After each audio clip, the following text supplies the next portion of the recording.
Soy Irene González, farmacéutica rural, y en redes sociales podéis encontrarme como Boticonsejo. Y yo soy Guillermo Estrada, y en redes sociales podéis encontrarme como DocPharma. Esto es La diferencia está en la dosis, donde trataremos temas, inquietudes y situaciones que vivimos una y otra vez en la farmacia. Además, vamos a tener un invitado especial, con un juego de bulo y verdad y con una noticia un poquito picante.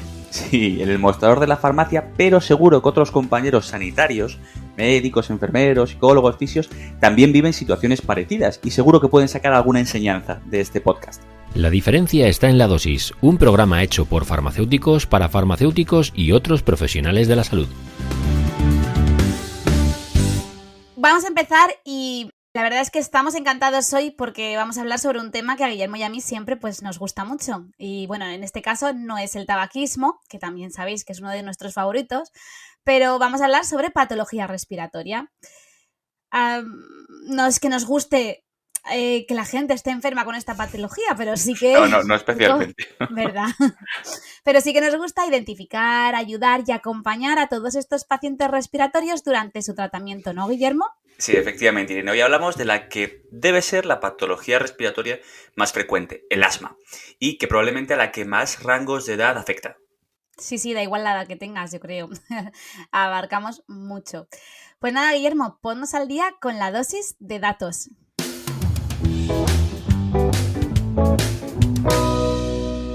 Vamos con la dosis de datos de hoy. En el año 2020 la prevalencia del asma se situó entre el 5% en adultos y el 10% en niños, en diversos grados.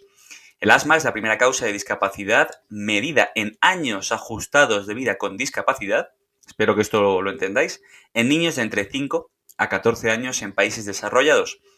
Y la falta de adherencia a inhaladores es uno de los grandes problemas y según algunos estudios se puede estimar hasta en un 64%, una auténtica barbaridad. Esto incluso en pacientes con asma grave, ¿eh?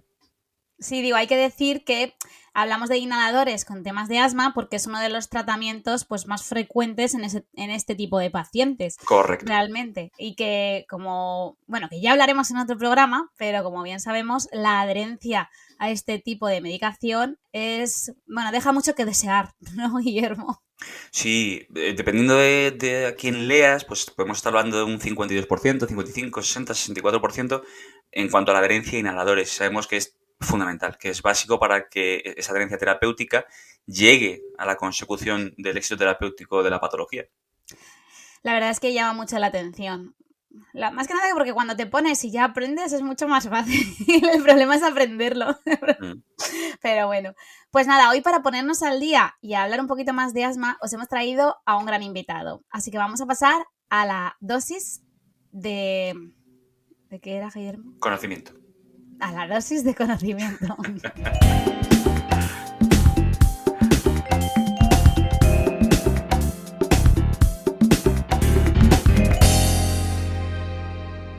Pues hoy la dosis de conocimiento la pone Francesc Moranta Ribas, que no se me olvide que lo pronuncio bien.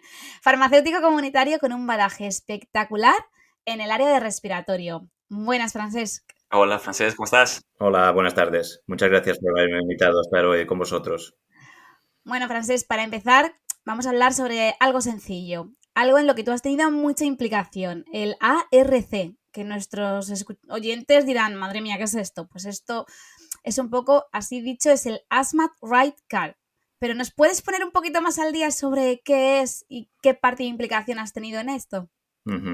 Sí, el Asthma Right Care es un proyecto que nació de una sociedad científica internacional, una sociedad científica benéfica, que está radicada en el Reino Unido, que es el IPCRG, International Primary Care Respiratory Group.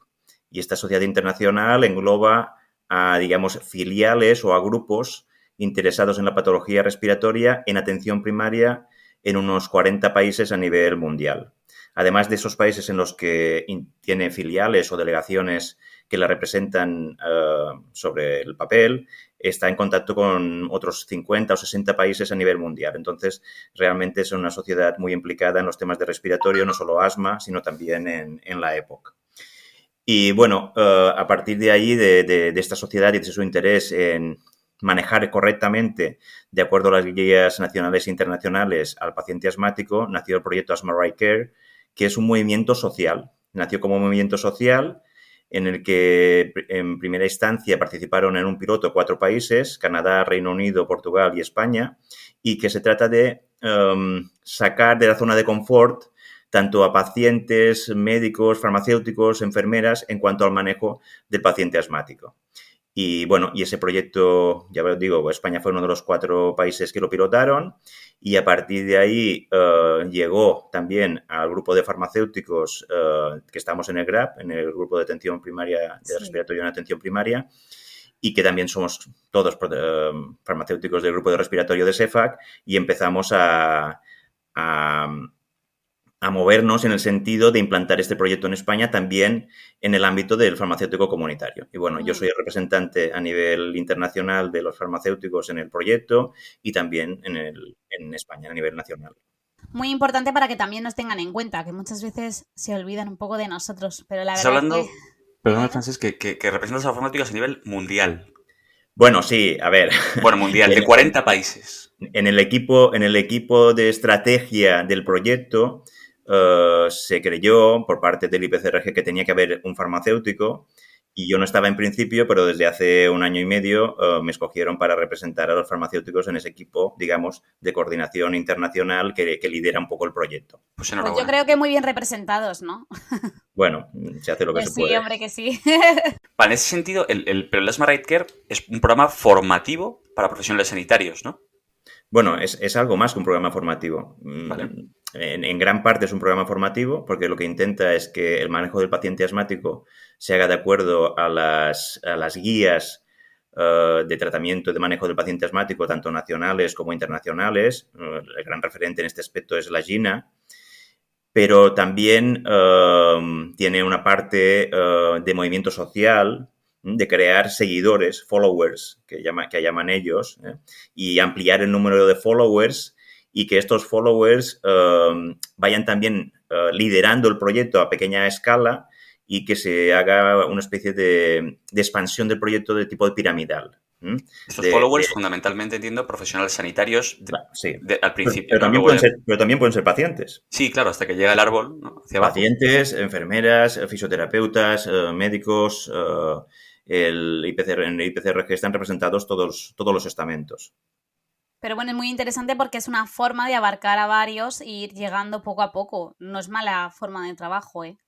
A mí me parece interesante. No, de hecho, la parte más formativa, digamos, se establece de esta forma piramidal en la que un profesorado experto va formando a un segundo nivel a otros profesores y estos profesores a su vez forman a otros profesores y estos a su vez forman a los profesionales de primera línea en atención primaria sobre el manejo del asma. Y se trata de luego, de cuando ya estás en primera línea, ir repitiendo estas formaciones de primera línea para que el mensaje de cómo se tiene que tratar y manejar al paciente asmático de una forma correcta, de acuerdo a las guías internacionales, se expanda a nivel de atención primaria. Claro, cale y profundice. Y en ese sentido, que nos representas a los farmacéuticos, pero ¿cómo deformados crees que están, o no sé si habéis hecho trabajos de investigación en este sentido, los farmacéuticos comunitarios en España en asma? ¿Crees que conocemos realmente la patología, las alternativas terapéuticas, cómo manejar al paciente asmático? Bueno, esa es muy buena pregunta porque cuando nos planteamos realizar una formación específica para farmacéuticos en España dentro del programa Asthma Right Care conjuntamente entre IPCRG, GRAP y CEFAC, junto con Navidad Sánchez y Javier Plaza, que son los otros farmacéuticos implicados, pensamos que lo que teníamos que hacer es sacar una línea base, es decir, evaluar dónde están los farmacéuticos españoles respecto al asma, ¿no? Y diseñamos una encuesta, que esta encuesta fue liderada por Olga Deleito, farmacéutica del GRAP y de CEFAC en Asturias, y hicimos una encuesta que pusimos en una plataforma diseñada a tal efecto para saber exactamente dónde nos encontrábamos, cuáles eran las creencias, actitudes y conocimientos de los farmacéuticos españoles sobre el asma. Y la verdad es que no estamos tan mal, que dijo uno, ¿no? Todas las respuestas todas estaban por encima del 50% en cuanto a aciertos. Pero también es verdad que los contestaron los farmacéuticos más implicados o los que Claro, tienen... eso Claro, te iba a decir, digo, yo creo que hay un esa encuesta sesgo, se pasó. hay un sesgo importante en esta encuesta, que es el de que la contestaron las personas realmente motivadas, aunque sea Sí, mínimamente. ¿Y qué pasa con el asma? Pues no solo en el ámbito de la farmacia, también en el de la medicina y en el de la enfermería. Hay muchos profesionales sanitarios que lo consideran una condición menor, una patología menor, y no le dan la importancia que realmente tiene. Yo supongo que ahora lo hablaremos, y a lo un mejor yo poquito os estoy más. pisando un poco, pero por ejemplo en España la mortalidad por asma en la última década ha sido siempre cercana a 1.000 personas anuales. O sea, además de ser la cuarta patología que más absentismo laboral presenta en España, o que contribuye al absentismo laboral en España, es la cuarta. Además, cada año se certifican muertes por asma cercanas al milenar, Sí. al millar. Entonces, bueno, claro, pues tiene mucha importancia el asma. No solo por la mortalidad, sino por la carga que genera, Existencial. la morbilidad asociada, etcétera. Y para nuestros oyentes, que algunos pues no están tan implicados en el tema del asma como quizás nosotros, ¿nos puedes hacer un mini resumen sobre qué es el asma, cómo se manifiesta, un poquito relacionando, poniendo al día? Bueno, a ver, lo primero de todo que nos tiene que quedar claro es que el asma es una enfermedad respiratoria de tipo inflamatorio. Se produce una inflamación de las vías aéreas respiratorias. Esa inflamación es crónica, es bastante reversible, pero no totalmente, y seguramente con el paso de los años, sobre todo los asmáticos no controlados, irán empeorando su función respiratoria.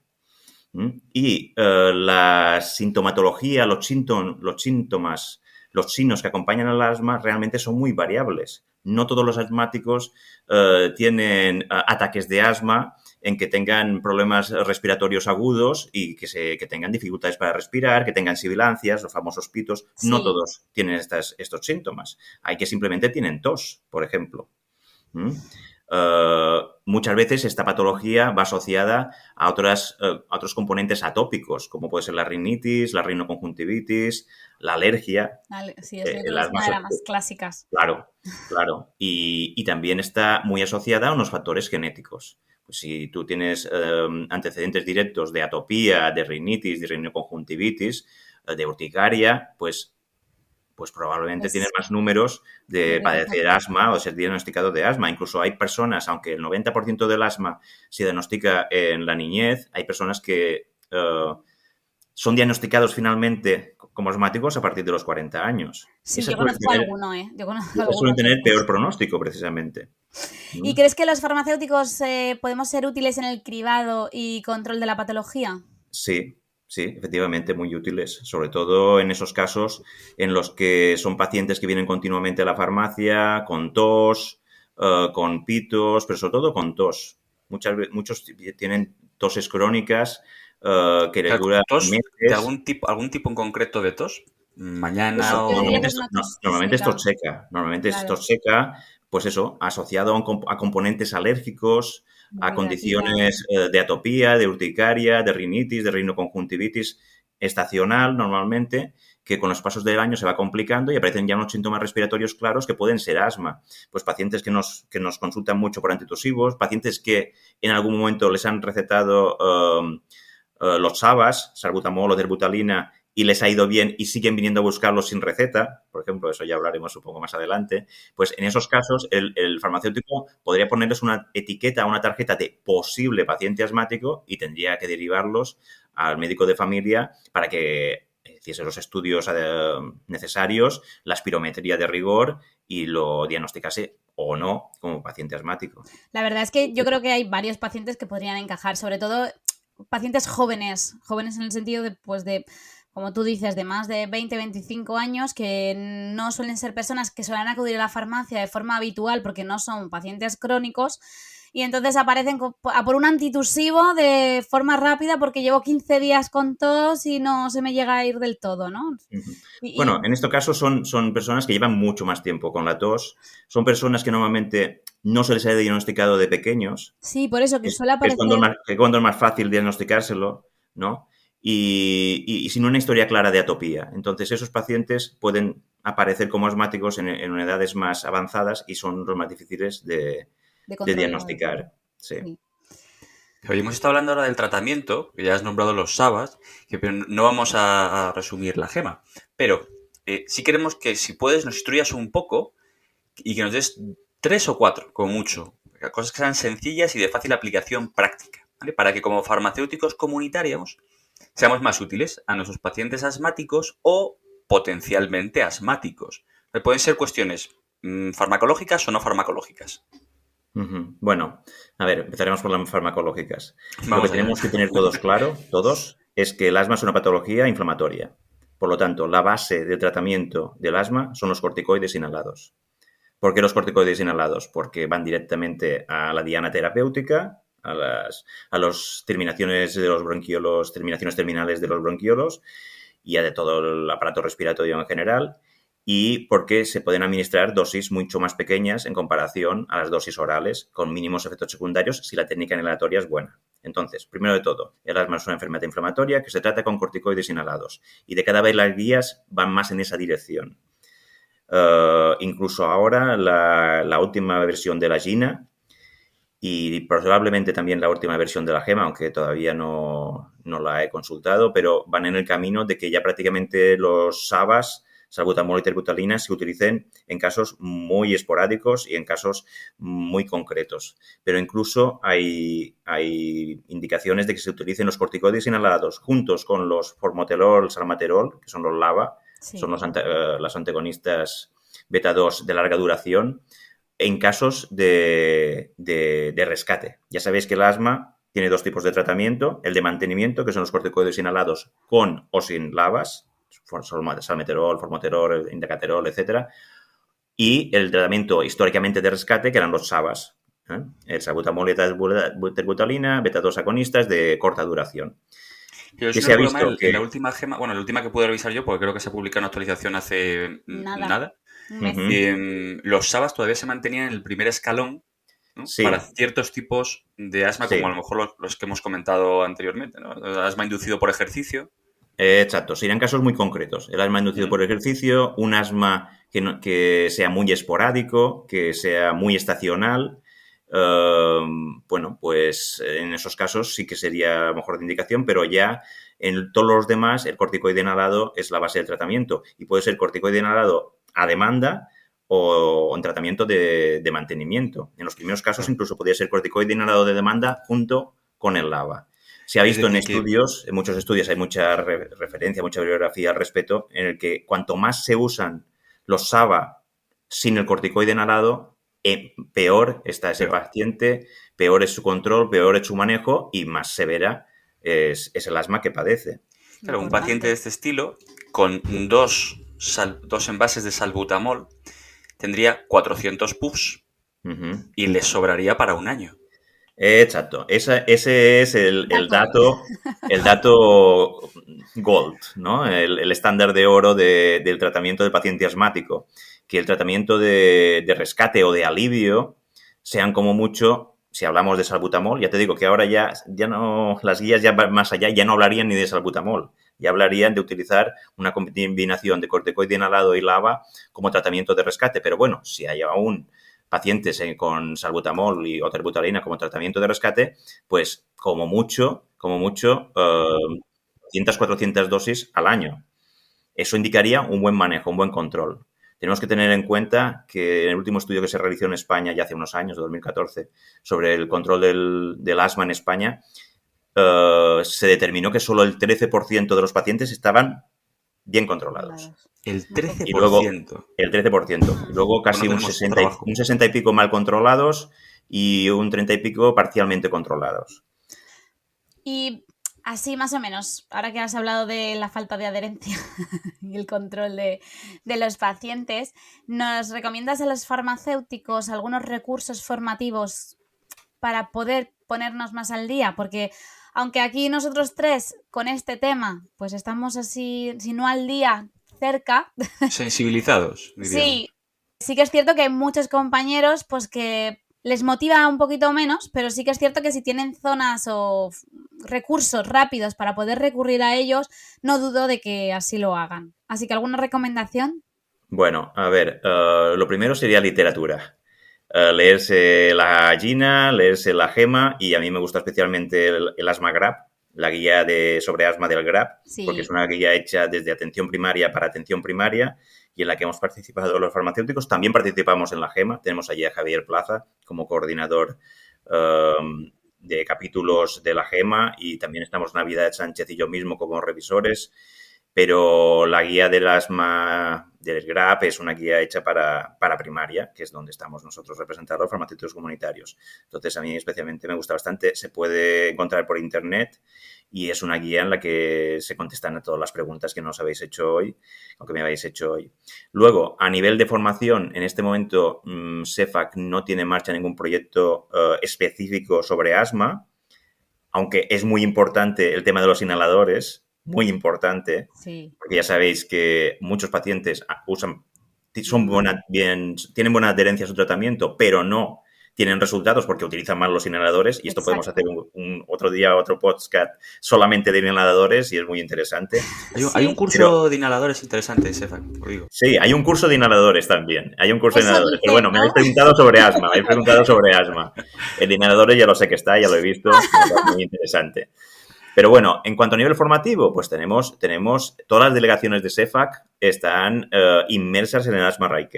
Se va a hacer ahora la fase de tercer nivel y todas las delegaciones tienen un coordinador de Asthma Right España en su delegación, en todas las delegaciones de CEFAC, en todas las comunidades autónomas. Entonces, si están interesados en formarse específicamente en asma, que contacten con el presidente de la delegación de CEFAC y este les pondrá en contacto con el coordinador de Asthma Right en su delegación. Se va a hacer una formación de nivel 3 y próximamente, seguramente 2024, una de nivel 4.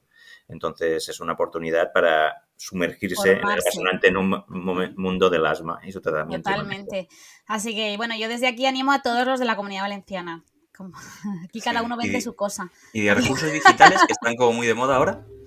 ¿El qué, perdona? De recursos digitales, tipo aplicaciones o alguna página web que nos sirva para hacer cuestionarios de cribado o de control. Bueno, a ver, herramientas hay muchísimas. En la formación del Asthma Right hablamos de muchas herramientas. Por ejemplo, para el asma está el Asthma Control Test, que es un test de referencia para saber si tu paciente lo puede autocumplimentar incluso él mismo, es para saber el grado de control del asma que presenta ese paciente. Luego hay herramientas como el PeakFlow para medir la función respiratoria de ese paciente asmático y ver si realmente empeora o no. O sea, hay muchas herramientas para el uso correcto de los inhaladores, el Inchet Dial. Todo eso está en el proyecto formativo de CEFAC en Asthma Right Care, y se explica todas las herramientas que están a disposición de los farmacéuticos. También tenemos la regla del asma para ayudar al paciente a concienciarse y a visualizar que un exceso de uso de los SABAs es muy contraproducente y que la base del tratamiento es precisamente lo que no están utilizando, porque solamente un 50% de los pacientes usa el tratamiento de mantenimiento para el asma. Bueno, pues hay un montón, vamos. Dentro de Asthma Right Care hay mucha información y muchas herramientas útiles para formarse en asma. Fantástico contenido. Importante. Pues nada, chicos, hemos terminado la dosis de conocimiento, que me ha costado al principio poder decirla bien. A menos que a Francesc se le haya quedado algo en tintero que nos quiera... Sí, ¿quieres decir algo así para ¿alguna cosa más? Bueno, no lo sé. Yo podría hablar horas. Bueno, pues hacemos... Sería muy aburrido. Asma.2. Venga, para la segunda temporada, que y como ampliamos. no pueden durar eternamente, vamos al Asma.2 enfocándolo también a otro punto, como el especial de inhaladores, que ese tengo yo ganas. Así que vamos a pasar al juego de bulos. Bueno, pues para rematar, vamos a por una cosa que me encanta, jugar. Así que vamos a por la dosis de juego. Te explico, Francesc.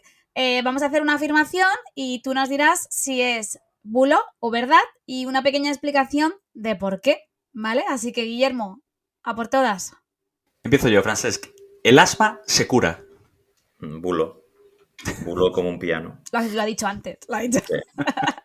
El asma, lamentablemente, no es una enfermedad que se cure. Nadie se cure del asma. Puede estar mejor controlado o peor controlado. Un paciente controlado se entiende como aquel que puede realizar cualquier actividad como cualquier otra persona. sea física o de cualquier tipo. Y luego, estos últimos años, se ha introducido lo del paciente parcialmente controlado, porque, bueno, pues no todo el mundo, por diferentes motivos, puede llegar al control total. Entonces, Ya, es un paciente difícil. parcialmente controlado también es un paciente que podrá hacer una vida prácticamente normal. El problema es que tenemos un montón de personas que creen que se han curado su asma, porque después de la adolescencia algunos mejoran bastante y vuelven a empeorar pues sobre la cuarentena. Y en esta franja de 20 y pico tantos hasta los 40 creen que ya no son asmáticos. Y Es importante. lamentablemente... Es lo que te decía yo de que de repente aparecen de golpe Uh-huh, en la farmacia y no se uh-huh, acuerdan de que antes tenían asma. exacto. Venga, vamos a por la siguiente. Quienes tienen asma solo deben usar tratamiento farmacológico cuando tienen síntomas. ¿Bulo o verdad?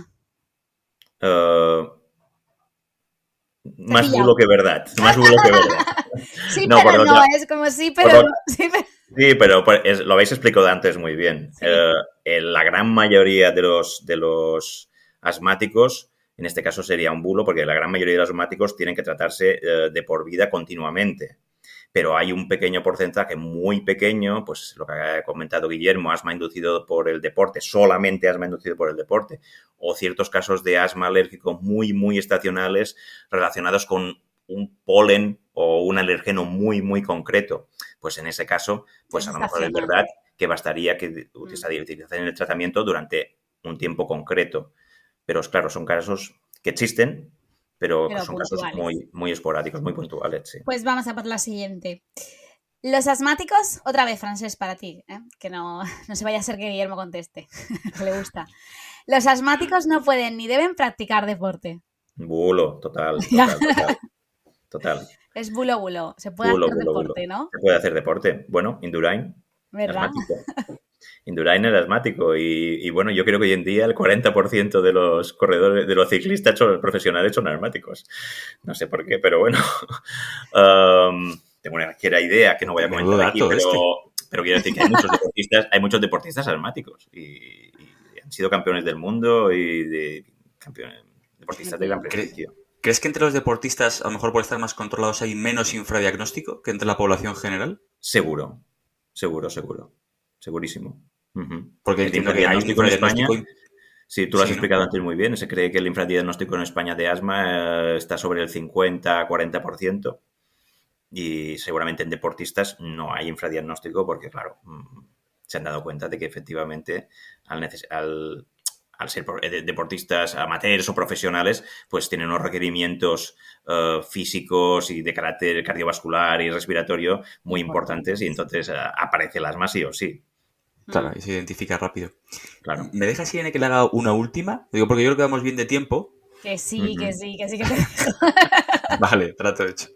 Venga, Francesc, que el tratamiento del asma es únicamente farmacológico. Bulo. Vale. ¿Qué medidas no farmacológicas? Te explico algo.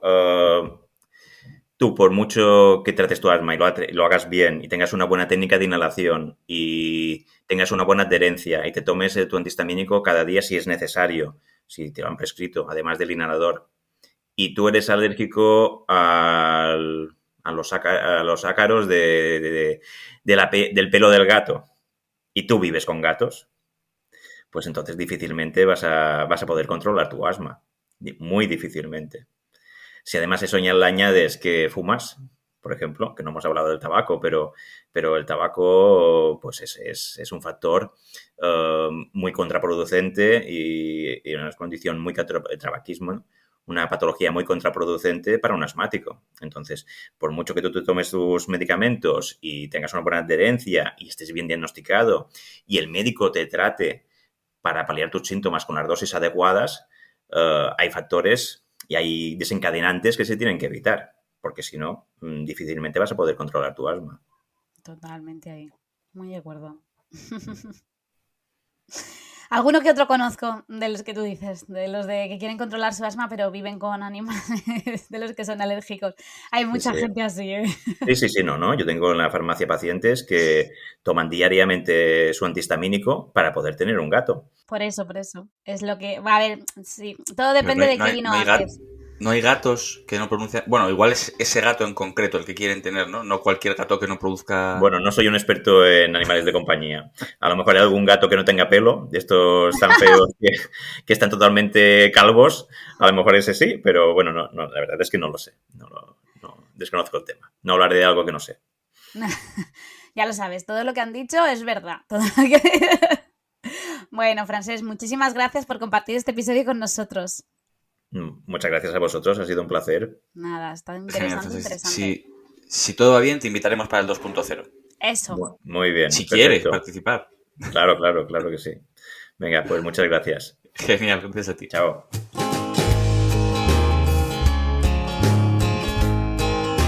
Recordad que nos podéis escuchar en vuestra plataforma de audio favorita.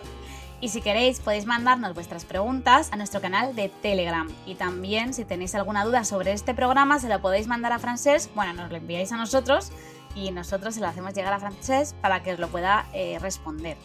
Recordad que nos podéis encontrar en redes sociales como @doticonsejos y @Guillermo Estrada, que ya he dicho varias veces que se ha cambiado el nombre.